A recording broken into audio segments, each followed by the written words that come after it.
Hello and welcome. मैं सुरेश कुमार आप सभी का स्वागत करता हूँ प्रेप रीडर में।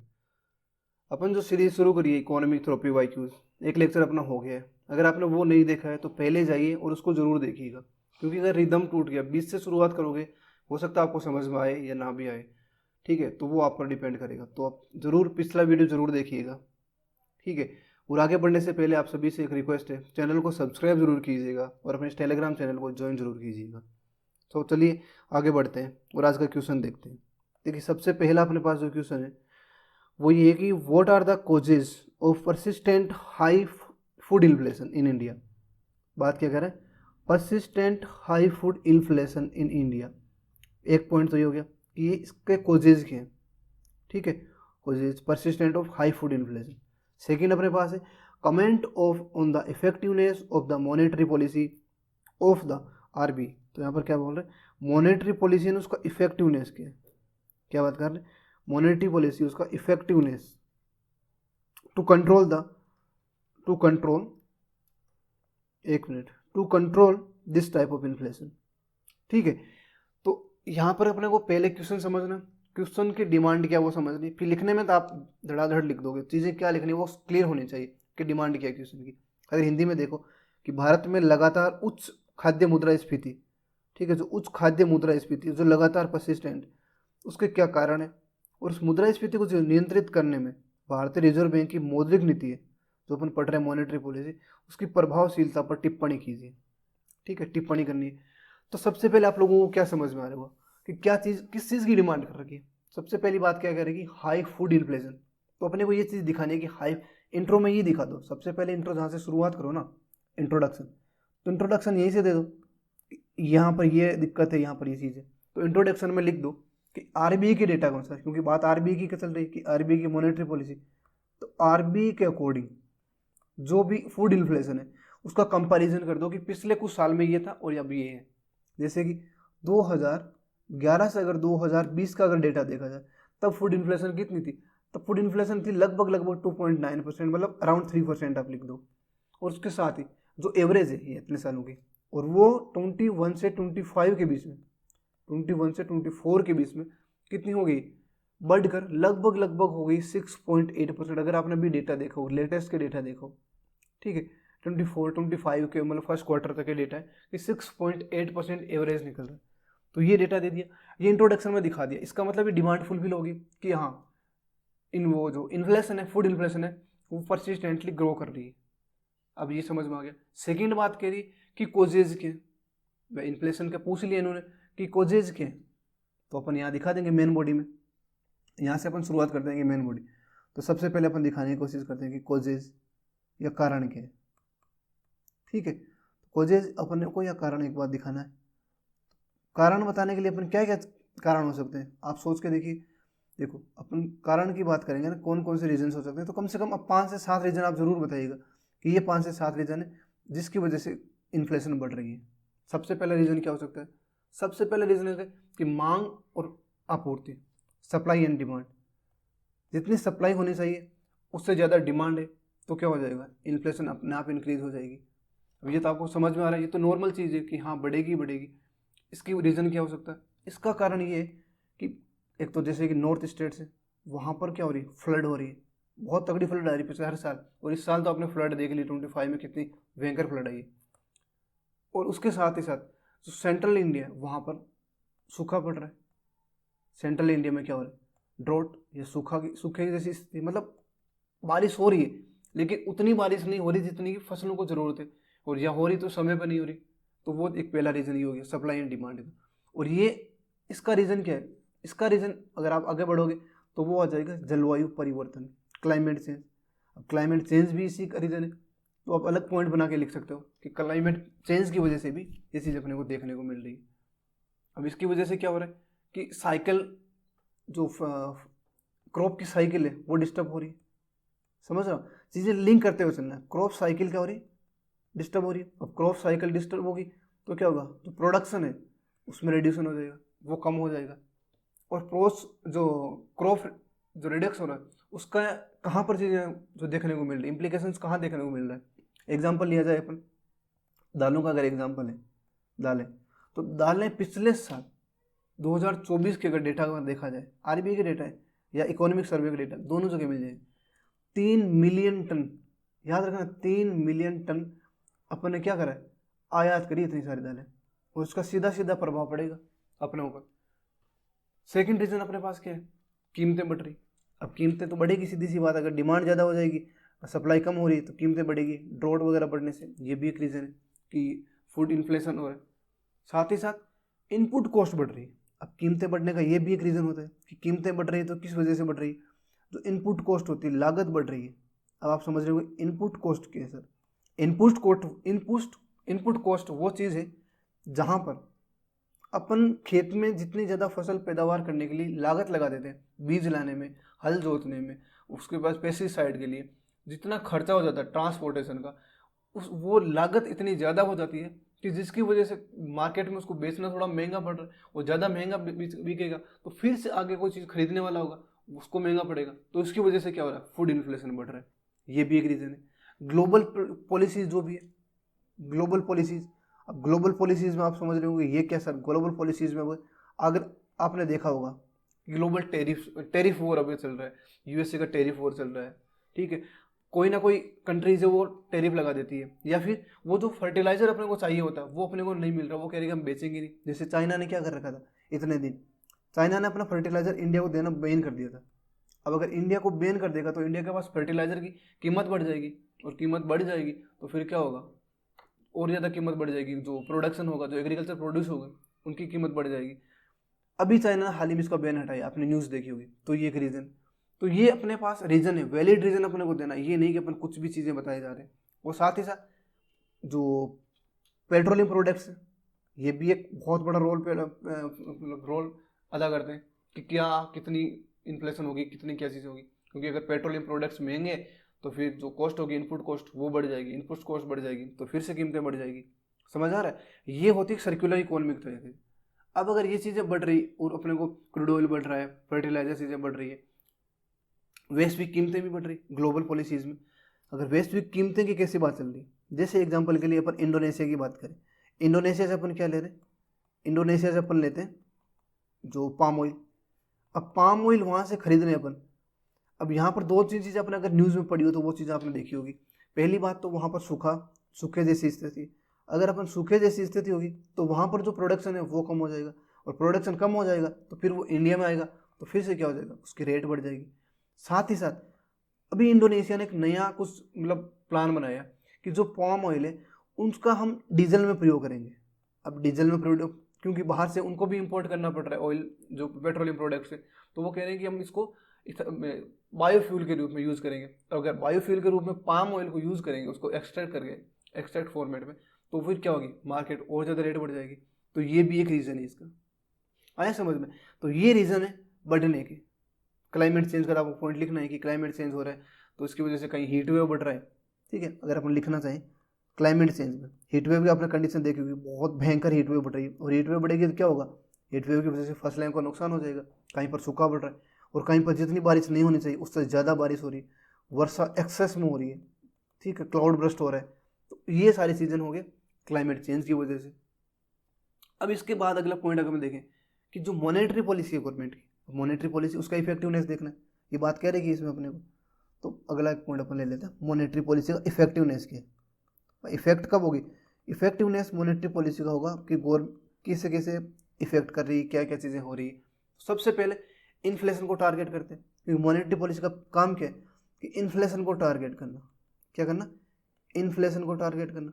अब इन्फ्लेशन को टारगेट करने के चक्कर में बहुत सारी चीज़ें करते हैं कि जैसे कि हेडलाइन इन्फ्लेशन, अपन दो तरीके की इन्फ्लेशन होती है, एक होती है कोर इन्फ्लेशन, एक होती है हेडलाइन इन्फ्लेशन, ठीक है। अगर हेडलाइन इन्फ्लेशन की अगर अपन बात करें तो इसके अंतर्गत क्रूड ऑयल, ठीक है, जो पेट्रोलियम प्रोडक्ट्स हो गए, एनर्जी हो गया, फूड प्रोडक्ट्स हो गया, ये सारी फूड एनर्जी, ये सारी चीज़ें इसमें इंक्लूड होती है। तो फूड इसमें कोर में इंक्लूड नहीं होती, हेडलाइन इन्फ्लेशन में इंक्लूड होती है। तो यहाँ पर इसको क्या करेंगे, वो कंट्रोल करने की कोशिश करते हैं। साथ ही साथ इंटरेस्ट रेट, सेकेंड नंबर फिर क्या करते हैं, इंटरेस्ट रेट को देखते हैं कि भाई इंटरेस्ट रेट कितनी रखनी चाहिए अपने को, इंटरेस्ट रेट को मैनिपुलेट करने की कोशिश करते हैं। उसका डायरेक्ट इम्पैक्ट पड़ता है इस पर कि वो अगर बढ़ा दी, इंटरेस्ट रेट बढ़ा दी तो मार्केट में रेट बढ़ जाएगी, कम कर दी तो मार्केट में और ज़्यादा लिक्विडिटी बढ़ जाएगी, लिक्विडिटी बढ़ जाएगी तो जो डिमांड है वो इंक्रीज हो जाएगी, ज़्यादा डिमांड इंक्रीज हो जाएगी तो फिर मार्केट में प्राइस बढ़ जाएगी। तो ये चीज़ हो गया। फिर एक्सचेंज रेट मैनेजमेंट करते हैं वो। अब एक्सचेंज रेट मैनेजमेंट क्या है? एक्सचेंज रेट मैनेजमेंट जैसे कि इन विदेशों से कोई भी चीज़ अपन ले रहे हैं, खरीद रहे हैं, उसके लिए अपन किस प्रकार से काम कर रहे हैं, वो चीज़ें होती है इन्फ्लेशन रेट के लिए, मतलब इंपोर्ट कर रहे हैं किसी भी चीज़ को, तो वहाँ पर ये चीज़ें दिखानी होती है कि ग्लोबल फूड प्राइस अगर मार्केट में बढ़ रही है, भाई ग्लोबल फूड प्राइस बढ़ रही है, एग्जाम्पल के लिए ग्लोबल फूड प्राइस इंक्रीज हो रही है। अब ग्लोबल फूड प्राइस इंक्रीज हो रही है तो अपन इसको इंपोर्ट तो करनी पड़ेगी, जो चीज़ की रिक्वायरमेंट, जैसे कि दालें नहीं है तो इंपोर्ट करनी पड़ेगी। लेकिन उस इंपोर्ट करने के चक्कर में क्या हो जाएगा कि अपने यहाँ पर महंगी हो जाएगी चीज़ें, तो आरबीआई को वहाँ पर अपने डॉलर को, डॉलर होता है उसको लिक्विडेट करना पड़ता है। डॉलर लिक्विडेट करेंगे तो क्या हो जाएगी, चीज़ें सस्ती प्रोवाइड हो जाएगी और मार्केट में रेशनल जो प्राइस है रेट बनी रहेगी। तो उसके लिए आरबीआई को ये एक्सचेंज रेट मैनेजमेंट करना पड़ता है। इसका अगला बात कि जो एग्रीकल्चर सेक्टर है वहाँ पर आरबीआई को काम करना पड़ता है। क्या करना पड़ता है? एक सेकेंड। एग्रीकल्चर सेक्टर, जो डायरेक्ट एग्रीकल्चर सेक्टर वहाँ पर आरबीआई को काम करना पड़ता है। कि डायरेक्ट एग्रीकल्चर सेक्टर में आरबीआई क्या काम करता है कि किसानों को अगर आप कोई भी चीज़ दे रहे हो तो इस लोअर इंटरेस्ट रेट पर आप प्रोवाइड करवाओगे, अगर लोन ले रहे हो तो, ठीक है। तो किसानों के लिए कुछ लोअर इंटरेस्ट रेट प्रोवाइड करवा दिया कि यहाँ पर आप ये इंटरेस्ट रेट आप किसानों को प्रोवाइड करोगे लोन के लिए, ताकि किसानों को सस्ते में कोई चीज़ प्रोवाइड हो जाए। तो इससे क्या हो जाएगा, लिक्विडिटी बढ़ जाएगी मार्केट में, तरलता बढ़ जाएगी। अगर तरलता बढ़ जाएगी तो फिर से डिमांड बढ़ जाएगी, डिमांड बढ़ गई तो क्या हो जाएगी, कीमतें फिर बढ़ जाएगी। तो ये चीज़ एक सर्कुलर इकोनॉमी के रूप में काम करती है। हालांकि ये चीज़ इसमें जब पेंडेमिक आया था कोविड का, तब ये चीज़ बहुत ज़्यादा हेल्पफुल हुई थी, क्योंकि लोगों के पास पैसे थे ही नहीं, ठीक है, किसी न किसी सेक्टर को ग्रो करना ही था। तो इस यहाँ पर ये चीज़ें बड़ी एक तरीके से काम करी थी। लेकिन अब आरबीआई के हाथ भी बंधे होते हैं, आरबीआई पूरी तरीके से तो काम नहीं कर सकता कि हम आपको आरबीआई सब कुछ छूट दे दी, ये दे दी। तो गवर्नमेंट भी आती है, गवर्नमेंट कहती है कि भाई हमें भी हमारे किसानों के लिए कुछ काम करने, कुछ पॉलिसीज लेके आनी। वो कंट्रोल इधर से, आरबीआई उधर से कंट्रोल करने की कोशिश करती है लिक्विडिटी वगैरह को, इधर से गवर्नमेंट इनफ्लो कर देती है मार्केट में लिक्विडिटी का। वो कैसे, वहाँ पर देखते हैं। तो ये चीज़ें अपन देखेंगे लिमिटेशंस में, गवर्नमेंट की लिमिटेशंस के हैं, सॉरी आरबीआई की लिमिटेशंस के, ठीक है। अब लिमिटेशन की बात करेंगे कि लिमिटेशन क्या क्या हो रही है। सबसे पहले लिमिटेशन है कि गवर्नमेंट के द्वारा जो भी सप्लाई की जाए, सप्लाई साइड इन्फ्लेशन हो गई, ठीक है। सप्लाई साइड इन फैक्टर की अगर हम बात करेंगे, सप्लाई साइड फैक्टर में क्या हो रहा है, सप्लाई साइड फैक्टर पॉइंट को एक रिदम में लिखेंगे अपन, ये नहीं अपन रैंडम कुछ भी लिखते हुए चल रहे हैं, नहीं। सो सप्लाई साइड में अगर बात किया जाए तो इंफ्रास्ट्रक्चर की कमी है अपने पास। अगर इंफ्रा ही नहीं है तो क्या करेंगे, इंफ्रा में जैसे कि कोल्ड स्टोरेज हो गया। अब कोल्ड स्टोरेज है ही नहीं, वो सामान कहाँ रखेंगे, वो सामान ऐसे ही खराब हो जाएगा। फल फ्रूट्स हो गए, सब्जियां हो गई, सारी चीज़ें, ठीक है। अगर रोड ट्रांसपोर्टेशन भी उतना सही से नहीं काम कर रहा, क्योंकि अगर आपने देखा होगा अभी थोड़ी सी बारिश आती है वो सारी की सारी रोड बह के चली जाती है, थोड़ी ज़्यादा बारिश आती है खड्डे हो गए, तो लोग ट्रांसपोर्ट कैसे करेंगे, तो ट्रांसपोर्ट नहीं होगा तो चीज़ें काम नहीं कर पाएगी ढंग से। समझ आ रहा है? जो भी अपन क्या बोलते हैं जमाखोरी होगी इसके साथ ही साथ कि जमाखोरी कर दी, और जमाखोरी करने से क्या हो जाएगा भाई, मार्केट में चीज़ ही नहीं है, सप्लाई नहीं हो रही, तो ये सप्लाई साइड का क्या हो गया, लूप होल हो गया। सेकेंड अपन देखेंगे कि भाई मौसम में कैसे उतार चढ़ाव आ रहा है, मौसमी उतार चढ़ाव, भाई कभी बहुत ज़्यादा बारिश होगी, कभी बारिश नहीं हुई, तो प्रोडक्शन पर क्या हो रहा है, डायरेक्टली प्रोडक्शन क्या हो रहा है, इफेक्ट हो रहा है कि बारिश ज़्यादा होगी या बहुत कम होगी, तो दोनों में प्रभावित हो जाएगा। इसके बाद में फिजिकल पॉलिसीज, गवर्नमेंट की फिजिकल पॉलिसी, गवर्नमेंट कितना खर्च करना चाह रही है, क्या चीज़ें कर रही है, तो वो सारी चीज़ें क्या हो रही है, यहाँ पर हो रहा है। अब गवर्नमेंट की फिजिकल पॉलिसी अभी किसानों के लिए क्या है, एमएसपी दे रही गवर्नमेंट। अब एमएसपी गवर्नमेंट बढ़ा देती है, कभी कम कर देती है, तो इससे क्या हो रहा है, एक अपने हाथ बन जाते हैं, आरबी फिर कुछ कर नहीं पाता कि क्या चीज़ें की जाए क्या नहीं की जाए। उसके बाद और एक्सटर्नल सेक्टर अपने देख ही लिया कि एक्सटर्नल सेक्टर होता है ना, उसके भी एक लिमिट तक अपन काम कर सकती है गवर्नमेंट, ये नहीं कि आरबी कि हम पूरा सब कुछ कंट्रोल कर लेंगे, ये नहीं। जैसे ग्लोबल कमोडिटी मार्केट हो गया, ऑयल प्राइस, अब रसिया और यूक्रेन का वॉर चल रहा है, अगर यहीं पर अगर मिडिल ईस्ट में अगर कोई वॉर की युद्ध होगी तो वहाँ पर प्राइस सडनली इंक्रीज हो जाती है, और जैसे ही सडनली इंक्रीज होगी अपने को तो इम्पोर्ट करना पड़ रहा है, क्योंकि 80-85% अपन पेट्रोलियम प्रोडक्ट पे इम्पोर्ट पर ही निर्भर है। तो इतना ज़्यादा इम्पोर्ट पर निर्भर होने की वजह से अपनी सारी की सारी एनर्जी रिसोर्सेज है, जो खर्च है वहाँ पर खर्च बढ़ जाएगा, और उसकी वजह से कीमतें फिर बढ़ जाएगी। तो ये एक लिमिटेशन है आरबीआई के लिए। उसके बाद में जो शेयर है, फूड कंजप्शन बास्केट में, वो भी बहुत ज़्यादा है। ये क्यों भाई? जो भी अपन बात कर रहे हैं जैसे कि फूड सेक्टर है, अब फूड में क्या हो रहा है कि जो गवर्नमेंट जो भी अपना शेयर है वो ज़्यादा है। क्यों? क्योंकि जो एमर्जिंग इकोनॉमी होती है ना, एमर्जिंग इकोनॉमी, उनका क्या सीन होता है कि वहाँ पर लोगों के पास धीरे धीरे पैसा हाथ में आने लगता है। तो पैसा हाथ में आने लगेगा तो लोग चाहेंगे थोड़ा हेल्दी बने, कुछ हेल्दी चीज़ें खाएं। अब हेल्दी चीज़ें खाएंगे तो डिमांड बढ़ेगी। जैसे ही हेल्दी चीज़ों की डिमांड बढ़ी तो सप्लाई है या नहीं है? सप्लाई तो अचानक से तो बढ़ नहीं सकती, सप्लाई लगभग उसी फॉर्मेट में रहेगी, तो उसकी प्राइस होगी ना वो सडनली इंक्रीज हो जाएगी मार्केट में। तो ये भी एक फैक्टर काम करता है, ये डायरेक्टली अफेक्ट करता है। कहीं भी देख लेना, ये सबसे ज़्यादा काम करता है। अब इसकी वजह से क्या होता है, कंट्रोल करना बहुत ज़्यादा मुश्किल हो जाता है भाई। कब कितनी सारी चीज़ों को आप कंट्रोल करोगे? हालांकि गवर्नमेंट भी मेजर्स लेगी। गवर्नमेंट क्या मेजर्स लेती, वो अपने को देखना कि गवर्नमेंट कब क्या चीज़ों को काम करने की। ठीक है, अपन इतने सारे पॉइंट लिख देंगे ना तो एग्जामिनर क्या करेगा, एग्जामिनर को लगेगा यार स्टूडेंट ने सारे पॉइंट्स तो लिख दिए, नंबर कहाँ कम करूँ इसके। ठीक है, एग्जाम्पल दे दिए, उनके स्कीम से एग्जाम्पल दे दिए, आरबी क्या कर रही है, गवर्नमेंट क्या कर रही है, आरबी की लिमिटेशंस क्या है, इतनी सारी चीज़ें बता देंगे तो उनको लगेगा अरे सारी चीज़ें तो लिख दी बच्चे ने भाई, और क्या चाहिए। तो गवर्नमेंट क्या कर रही है, अब गवर्नमेंट ने पहली चीज़ क्या कर रही है कि इंफ्रास्ट्रक्चर को बूस्ट कर रही है। ध्यान से सुनते हुए चलिएगा, अपना ध्यान कहीं नहीं खोना। अगर आप इधर उधर भटक गए ना कि यार समझ में नहीं आ रही चीज़, ये मैं आपको फ्लो बता रहा हूँ, चीज़ें लिखनी कैसे होती है। मेंस में अगर आपने इस फॉर्मेट में लिख दिया ना, आपके नंबर कोई नहीं काटेगा, सबसे पहली बात है। ठीक है, अगर अपने बात करें इंफ्रा, तो इंफ्रा सेक्टर में गवर्नमेंट अभी बहुत ज़्यादा कोल्ड स्टोरेज बना रही है। आपने देखा होगा कि कोल्ड स्टोरेज के लिए गवर्नमेंट स्कीम लेके आती रहती है। रोड इंफ्रास्ट्रक्चर में भी गवर्नमेंट हालांकि काम कर रही है, उतना इफेक्टिव कहीं ना कहीं कुछ चीज़ें लूप होल हो जाते हैं, लेकिन फिर भी गवर्नमेंट काम कर रही है। जैसे कि पीएम ग्राम सड़क योजना, पीएम ग्राम सड़क योजना हो गया, ये चीज़ अपने को लिखनी है। ये चीज़ लिखेंगे ना तो वैल्यूएड हो जाएगा, उनको लगेगा हाँ बच्चे को पता है भाई, बच्चे ने पढ़ा है तभी चीज़ें लिखी है। इरिगेशन में हो गया, सिंचाई की बात अगर करें अपन, तो सिंचाई में क्या लिखेंगे अपन, सिंचाई में लिखेंगे पर ड्रॉप मोर करो। उसको एग्जामिनर को लगेगा कि हाँ यार बच्चा ने इतनी सारी चीज़ें लिख रहा है, क्यों नहीं अपन इसको नंबर दे। इसके बाद क्या हो जाएगा, इसके बाद अपन देखेंगे कि भाई प्राइस में, प्राइस स्टेबलाइजेशन के लिए भी गवर्नमेंट इतने सारे काम कर रही है, तो वो चीज़ें अपने को यहाँ दिखानी पड़ेगी ना कि यहाँ पर ये चीज़ अपन गवर्नमेंट कर रही है। बफर स्टॉक हो गया, ठीक है, बफर स्टॉक बनवा दिया कि ये बफर में रख दो, तो आपके सामान जब मार्केट में डिमांड होगी तब बेचा जाएगा, ताकि कीमतें भी बहुत ज़्यादा नहीं बढ़े और जो किसान है उनको भी एक वैल्यूएबल चीज़ मिल जाए। ये हो गया। अब अपने को देना है सुझाव, सजेशंस देने कि और क्या किया जा सकता है, क्या करना चाहिए। सबसे पहले डिमांड साइड है, उसको क्या करना पड़ेगा, प्रमोट किया जाए डायरेक्टली इनडायरेक्टली, कि भाई हाँ आपको डाइवर्सिफिकेशन किया जाए, कि आप केवल एक चीज़ के पीछे मत पड़िए कि हमें तो एप्पल खानी तो एप्पल ही खानी है, हमें बाकी नहीं चाहिए, बाकी फ्रूट्स भी उनको भी खाइए आप। ठीक है, तो ये सीजनल चीज़ें होती है, ठीक है, मैंगो सीजनल चीज़ें, बट फिर भी अपने को ध्यान रखना है कि चीज़ें डाइवर्सिफाई हो जाए, लोगों के सामने इस प्रकार से प्रेजेंट किया जाए कि हाँ डाइवर्सिटी मिल रही है अपने को, तो वहाँ चीज़ें क्या करेगी, काम करेगी चीज़ें। ठीक है, फिर अपन जो भी स्पेकुलेशन है उनकी एक उनको कंट्रोल करना चाहिए। ठीक है, टारगेट को मीट करना चाहिए, ये सारी चीज़ें अपने को करते चलना है। फिर सप्लाई साइड भी इंप्रूवमेंट करना है। देखिए, डिमांड साइड भी इंप्रूव करना है, सप्लाई साइड भी इंप्रूवमेंट करना है। जो गवर्नमेंट की स्कीम्स है उनको भी अपने को इम्प्लीमेंट करना है अच्छे से।